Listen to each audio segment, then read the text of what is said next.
Wali Kota Sukabumi Ahmad Fahmi menghadiri langsung kegiatan silaturahmi akbar Forum Pondok Pesantren Sekota Sukabumi yang digelar di Gedung Juang 45 Kota Sukabumi. Dalam acara tersebut, orang nomor 1 di Kota Sukabumi itu sekaligus berpamitan kepada para ulama, mengingat berakhirnya masa jabatan kepemimpinannya yang di tanggal 20 September 2023. Dalam keterangannya, dirinya mengatakan bahwa silaturahmi akbar yang diselenggarakan ini selain untuk memperkuat komunikasi antar pemerintah Kota Sukabumi dengan para ulama, juga sekaligus berpamitan pada momen akhir dirinya menjabat sebagai Wali Kota Sukabumi. Dalam kesempatan tersebut, dukungan ulama agar dirinya maju kembali pada kontestasi Pilkada 2024 turut mengaliri.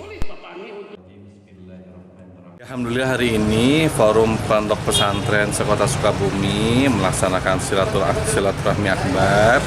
Ya, semangatnya bagaimana tadi sebelum saya tanggal 20 nanti selesai masa jabatan saya sempat bertemu dulu dengan para kiai. Alhamdulillah saya tadi hanya sekedar menyampaikan permohonan maaf dan ucapan terima kasih atas berbagai dukungan yang selama ini diberikan oleh para kiai kepada kami.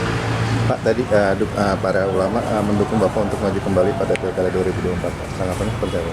Ya, alhamdulillah, ya takdir politik lah, nanti kita lihat seperti apa.